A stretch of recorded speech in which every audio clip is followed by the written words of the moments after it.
Welcome to NucleCast, the official podcast of the ANWA Deterrence Center. Our host is Dr. Adam Lowther, co-founder and vice president for research at the National Institute for Deterrence Studies. The ANWA Deterrence Center is a 501c3 organization ensuring a broader understanding of the nation's strategic nuclear deterrence and its ongoing modernization. Thank you for listening and welcome to the show. The views of the host and the guests are their own. Welcome back to another exciting episode of NucleCast. Of course, I am your host, Adam Lowther, as always. And today we have a great guest, and I'm talking about Joseph Bosco, who is a former senior Department of Defense official who worked in OSD and was the China desk officer and knows a great deal about China. And he now writes pretty regularly. I see his articles quite frequently. And so you'll see him out there. You can Google his name, Joe Bosco. And he writes a weekly column that you may have seen in the Hill. And so we wanted to have Joe on so that we could talk about China and some of the major security threats that are facing the United States. So with that, Joe, welcome to NucleCast. Thanks for joining us. Thank you. Nice to be with you. So we're living in a world that is fraught with dangers. We've got a conflict in Ukraine. We have a conflict in Israel that, is spiraling. We have a potential conflict over Taiwan that folks are keeping an eye on. We have an Iran that is a dangerous nation that's supporting all sorts of mischief in the Middle East. And, in many respects, this is not the world we lived in even a decade ago. So from your perspective, as somebody who's spent a long career working these issues, how do you see the challenges we face playing out and the decisions we're making affecting American success or failure for us, we want a peaceful resolution to these challenges. So how do you see the challenges and then the decisions we're making about them? Well, it's a very complex and an important and interesting question. You mentioned the time period that we haven't seen this combination of crises in a decade or so. I think that's true in terms of the recent decade, but I go back to both World War II and the Cold War in terms of the multiplicity of the threats that the United States faces. And I believe that uniquely now we have more contemporary adversaries than we had in those crises, and they're coordinating far better than has been true in the past. You mentioned Russia, China, Iran, North Korea is another one. There's clear evidence that these multiple adversaries are coordinating to a certain extent. One thing they all have in common is we are the enemy. We're the great Satan to Iran. We're the enemy we're the global hegemon to Russia and China. And so they each have reasons to coordinate their activities or their policies against the United States. And, Biden likes to use the phrase, we're at an inflection point in history. We really are at an inflection point, and I'm not sure he's up to the task of coping with it. I'm not sure who is right now, but we need to get our policies straight. And first of all, we need to recognize that there is this kind of coordinated threat, that we're not dealing with separate issues in Iran and North Korea and Russia and China.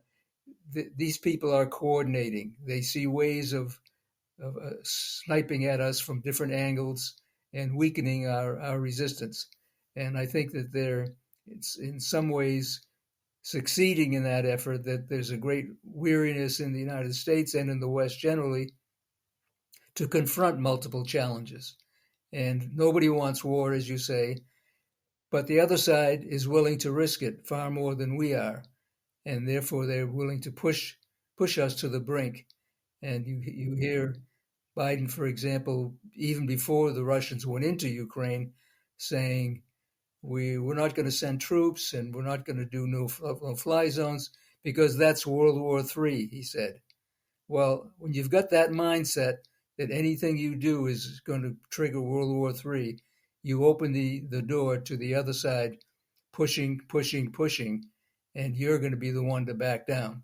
So we need to find out how we can coordinate in the West, retain or regain a mentality that we are at war, whether it's a shooting war or a psychological and political war. We are being attacked from multiple fronts, and we need to get a coordinated strategy. Yeah, you mentioned something that I don't think many Americans truly think about, and this idea that, if you go back to Joint Publication 5.0, when we talked about planning, we would have these very clear phases of war. And one of those very clear phases of war that I guess there's sort of this magical point in which you transition from one phase to the next, there was this clear phase of peace. And we as Americans sort of see peace and war. It's a dichotomous thing. Whereas the Russians and the Chinese, for them, there is no such thing as peace. There's war, and then there's different means by which you wage war.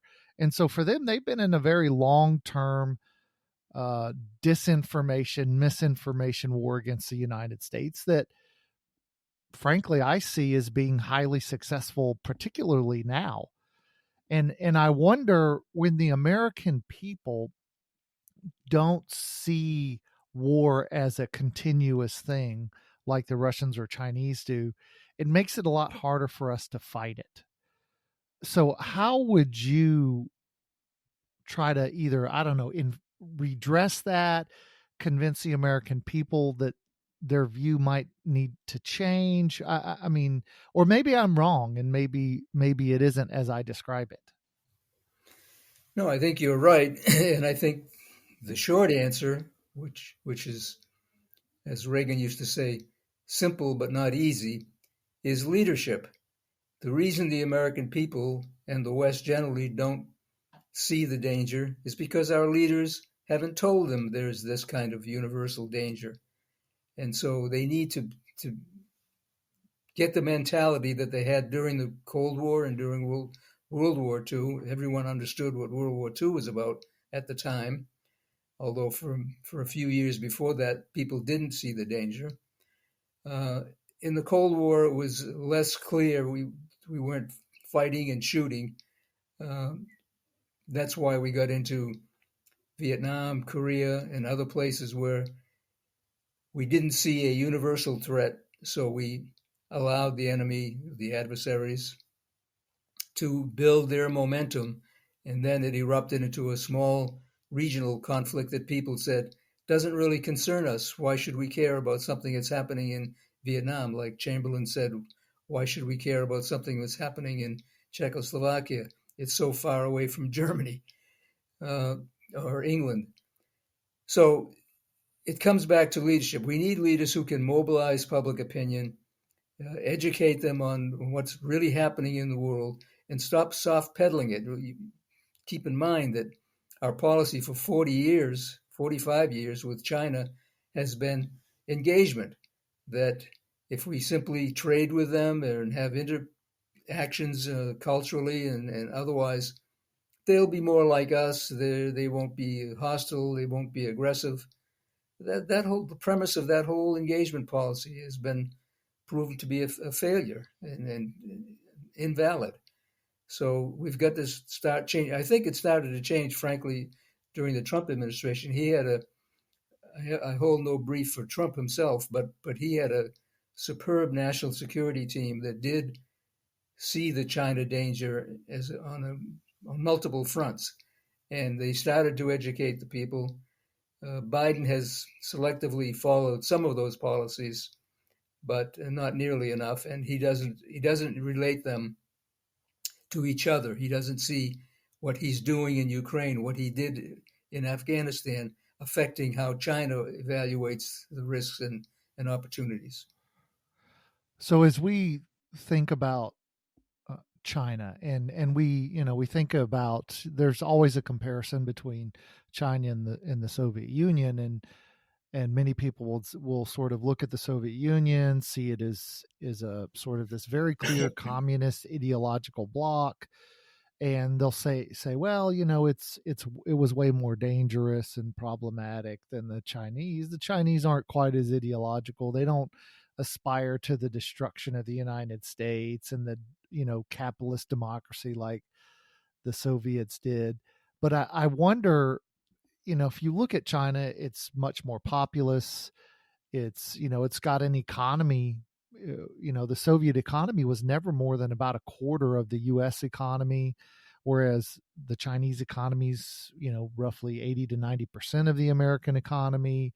So it's more people, it's a bigger economy, it's much further away, it's harder to reach out and touch. And so I wonder if we have fundamentally understood the differences between the Soviets and the Chinese, and just how much more difficult of a challenge China truly is than the Soviets ever were. No, I think that's a perfectly valid and respectable perspective. Of course, we always have to distinguish between the leadership of the country and the people themselves. The Chinese people, I don't think, basically have any problem with Americans. I think there's a certain degree of affection and mutual respect that really spills over from World War II when we were allies. So we have to distinguish between the people and the communist regime.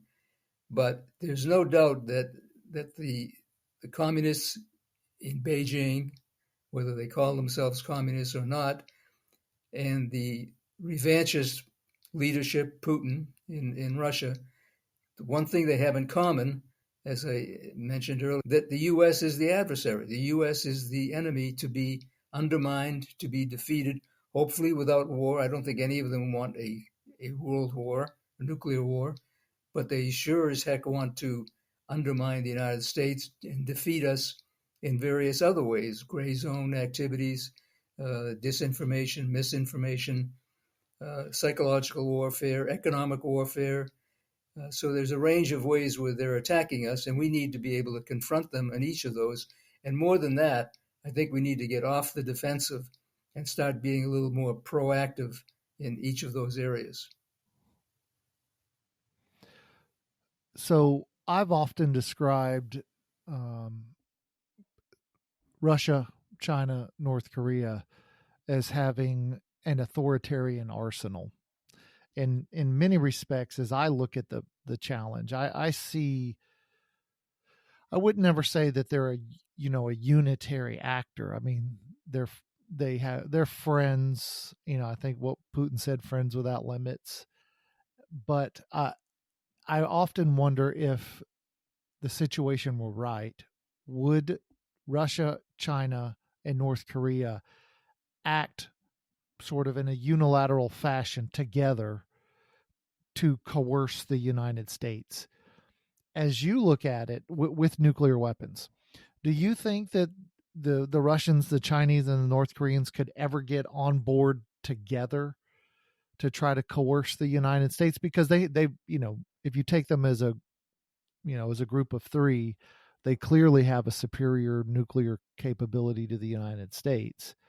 And I wonder, would they ever work that, collectively, or is that something that they just could never bring themselves to do?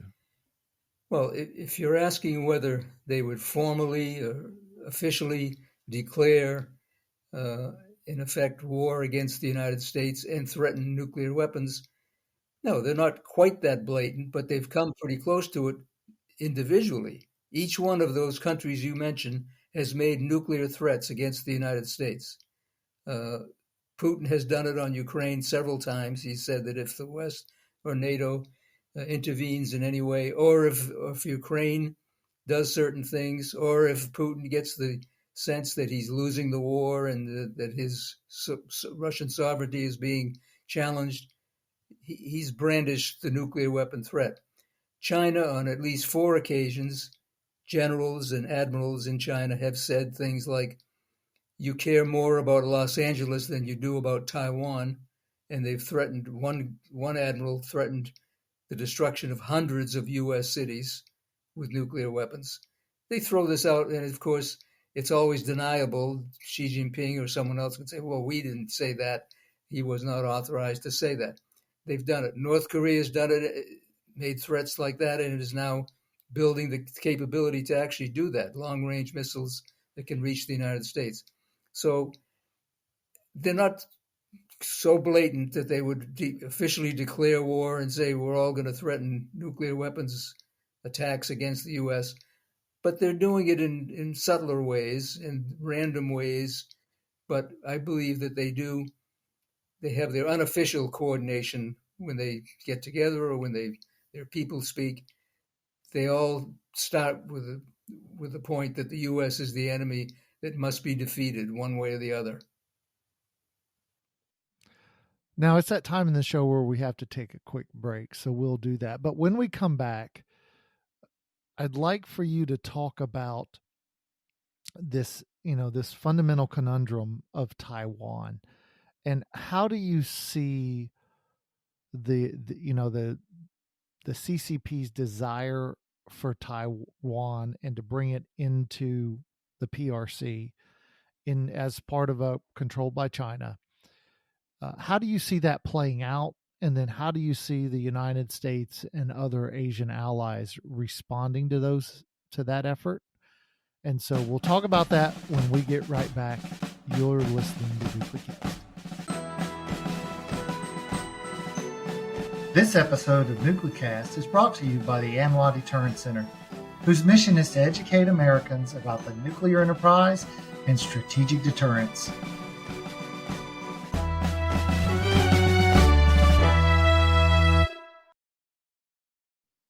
And we're back, and we're talking to Joe Bosco. And Joe's got a long career in which he worked China for many, many years in the Department of Defense. And so I posed a question to you before the break. So I want to turn it over to you to get your thoughts. Well, the two words I would use, and I often do in my speaking and writing, strategic ambiguity. What that means is the United States has never said, and as so far will not say, that we will defend Taiwan and we will use military force if military force is used against Taiwan. Now, Biden admittedly has said that four times. But each time he said it, the State Department or the White House has walked it back and said, well, there's no change in U.S. policy. But that begs the question, what is U.S. policy officially in terms of defending Taiwan? You have the Taiwan Relations Act in 1979, after the U.S. changed its recognition from Taiwan, Taipei to PRC, and Congress was outraged at what President Carter had done. So they passed the Taiwan Relations Act, which provides that the U.S. will make available to Taiwan defensive weapons to protect itself against China. And it says that we would consider an attack on Taiwan as a grave threat to the peace and stability of the region. But we've never explicitly said we will defend Taiwan, as we did earlier with a mutual defense treaty with Taiwan. In 1995, there was a big flare-up in the Taiwan Strait. President Lee Teng-hui of Taiwan visited his alma mater, Cornell, and China fired missiles to protest this violation of what they consider their sovereignty. The Chinese officials asked Assistant Secretary Joseph Nye what the U.S. would do if China actually attacked Taiwan. His answer, instead of invoking the Taiwan Relations Act, showing that the U.S. had a deep commitment to Taiwan, his answer was, we don't know and you don't know. It would depend on the circumstances. This was a very clever Harvard way of evading the issue. But the problem is, and the rationale is always, well, we're keeping China guessing. Well, we may be keeping them guessing for a while, but we haven't ruled out the fact that we will, under some circumstances, not do anything, not respond to an attack on Taiwan. And so they've been building up their arsenal of anti-ship missiles and attack submarines and various other weapons to deter a U.S. intervention. And just to wrap up that 1995-96 incident, the U.S. sent 2 aircraft carriers when they resumed the missile attacks or firings toward Taiwan. We sent 2 aircraft carriers toward the Taiwan Strait. China said if they enter the strait, they will meet a sea of fire. President Clinton turned them around. They did not enter the Taiwan Strait. And since then, we've only had 1 incident where we sent a carrier through the Taiwan Strait. We do send others in freedom of navigation operations, but we haven't sent a carrier battle group. So the ambiguity is there. China still believes that under certain circumstances, the U.S. will not intervene. And so, of course, they're preparing to create those circumstances that'll keep us out. Now, I've wondered, would it be stabilizing or destabilizing for either Taiwan to develop its own nuclear arsenal or for the United States to station tactical nuclear weapons in Taiwan? Because I don't really know that there's a way for Taiwan to defend itself, even if the U.S. supports it in an effective way that, Taiwan's an island of 25 million democratic, free people, but, its neighbor is much, much larger and doesn't have to travel 10,000 miles to wage war. So I wonder, is there any real solution short of nuclear weapons on Taiwan, or a solution that means Taiwan stays free? Well, you postulated two different extremes. One is that we do nothing or do little, and the second is that we go all the way to nuclear weapons. I think there is a middle ground. I think we need to articulate again that we will defend Taiwan. I say again because Biden has said it 4 times, but this time not have it walked back by the State Department and the White House. It needs to be an official, vetted policy of the United States, equivalent in effect to a mutual defense treaty. Now, does that mean nuclear war? Biden will possibly say that. But no, I don't think China is suicidal. I certainly don't think Xi Jinping is suicidal. If they thought the U.S. will actually come to Taiwan's defense, will start shooting down Chinese planes that are attacking Taiwan, sinking ships in the Taiwan Strait, that means war. It doesn't necessarily mean nuclear war, but it could escalate to nuclear war, and I don't think China, Beijing, wants to take that risk. But they don't see that as a threat right now. They see that they can keep pushing things and getting away with more and more. Yeah. Now we're at that time in the show where I like to bring out Bob the Genie, and as I rub my magic lamp and Bob the Genie pops out, Bob grants all guests 3 wishes, but those wishes have to be related to the topics we've been discussing. So, no great wealth, no eternal youth, none of that stuff. It's got to be things we're talking about. So as Bob grants you wish number 1, Joe, what is that wish? The wish is, as I mentioned, that the United States would issue a policy paper, an official statement, not a random answer to a reporter's question at a hastily convened meeting, but a vetted policy, officially declaring the United States, it's in the United States' national interest that Taiwan remain free to decide its own future.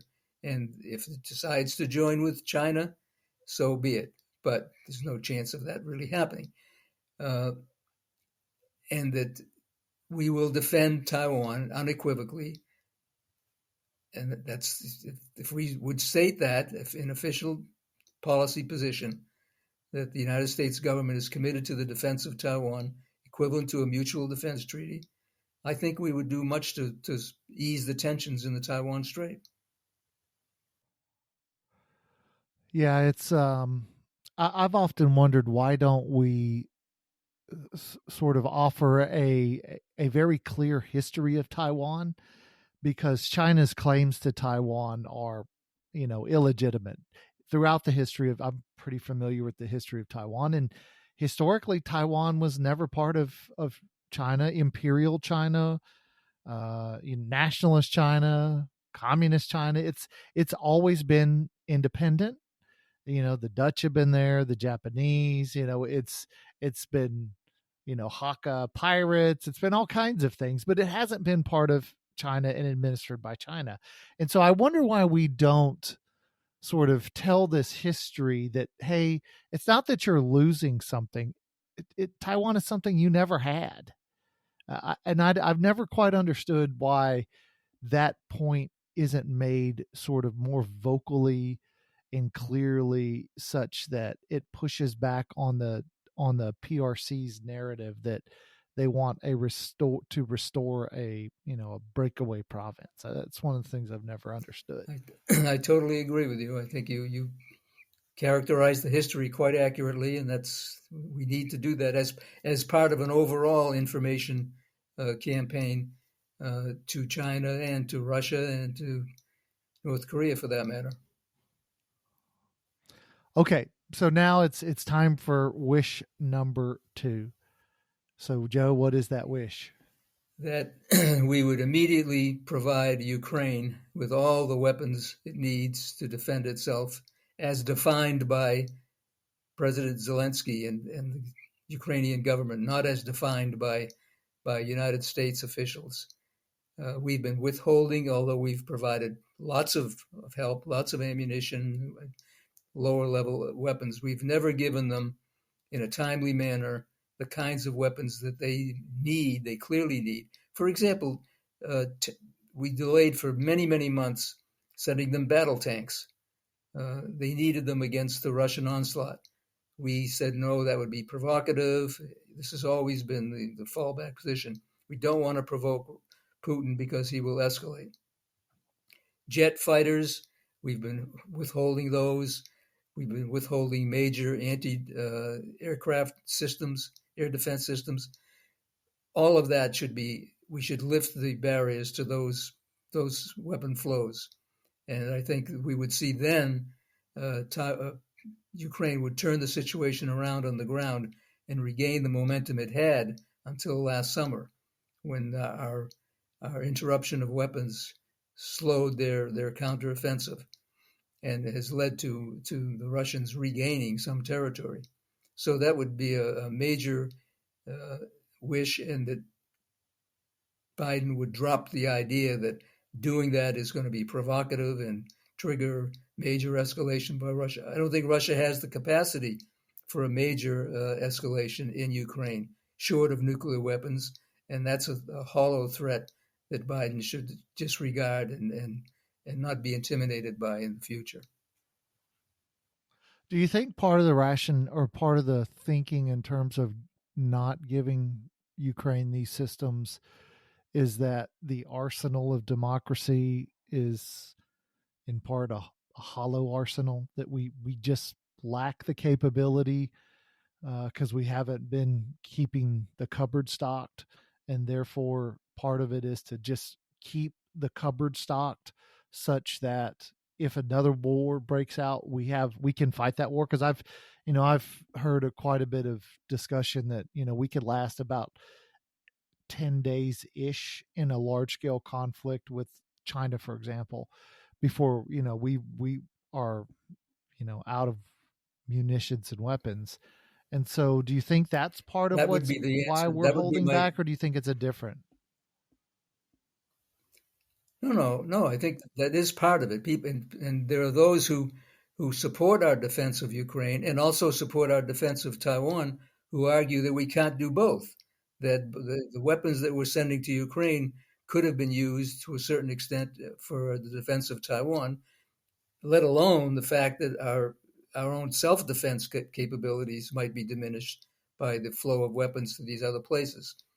But that would have been my third wish that you haven't asked for yet, is that we get ourselves on a more of a, not necessarily a war footing, but a war prevention footing.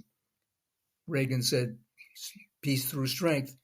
We need to be stronger. We need to get up the industrial capacity to provide weapons to those allies and friends who are threatened by aggressive adversaries, as well as to defend ourselves. That means, and it's not just the U.S., the Europeans' defense capabilities have diminished in a major way since the end of the Cold War, and they need to start gearing up as well.